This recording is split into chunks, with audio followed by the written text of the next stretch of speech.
Welcome to the Wealth Transfer and End Times with TC.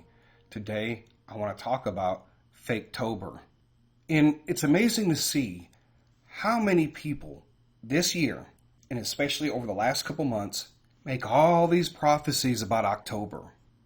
What people are prophesying about, and a lot of times they're not even giving specifics, but this month we have been expecting all these things to take place because DJT lost the last election.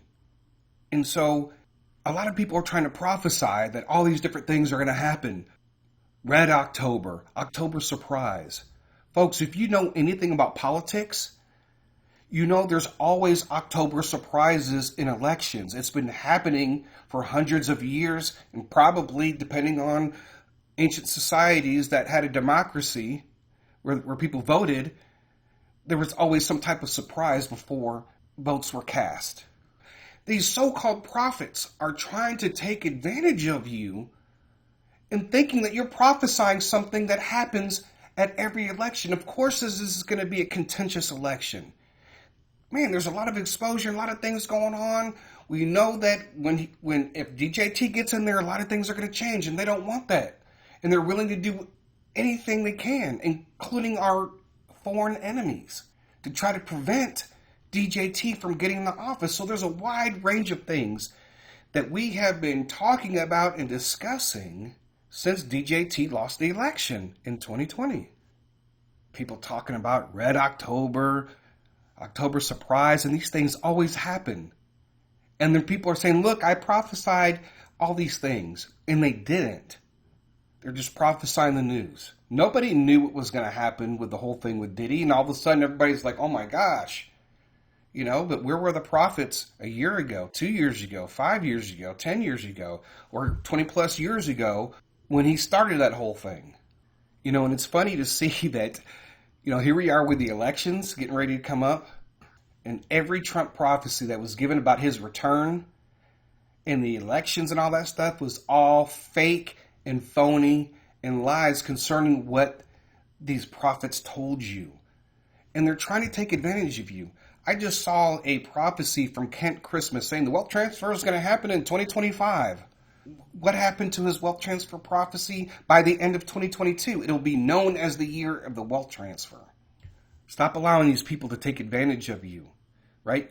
Especially if you're financially illiterate, these people are being taken advantage of greatly by some of these things that is being taught and preached within the wealth transfer community.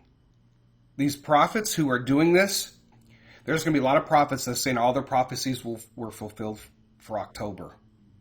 I could sit here and point out all these different people that are and what they're doing. All you have to do is just type in October prophecy, and you're going to see all the prophecies that have been made for the last 3 months concerning October. Really? You don't think that we knew that it was going to be contentious? You didn't think that all these things were going to happen? If you didn't include the knowledge of prophecy, we would still be talking about these events happening anyway. But I think, by the end of 2025, a lot of this is going to wash out. You're going to see a lot of people go away, however they go away. But this is just like a warning, like, folks, wake up to what some of these people are doing, okay? And you guys are trying to follow their narrative. Like, remember Julie Green had a narrative. Her narrative was Trump was going to be restored. Her narrative that all these politicians were going to die and be arrested and all this and all that. That was the narrative that was set. It was a false narrative that misled millions of people all around the world. Bo Pony tries to do the same thing. He tries to set the narrative and giving his prophecies. He does give prophecies as a prophet. And then yet they fail time after time. And it's not about trying to lead people into the wealth transfer or try to lead people into wealth. It's all about him and his narrative and the spirit behind it. So I just wanted to warn people about Faketober, because a lot of the people that are out there that I'm seeing, remember, Jesus said that there'd be many false prophets. To me, that's at least 75%. It's not most, and it's not half. And it's not some or few. And it does affect me when I see this, because I have been deceived myself, folks, with Robin Cunningham, I was deceived by that. I was deceived by Hank Kunneman. I didn't listen to Manuel Johnson or Julie Green or none of them before. I didn't really believe them then.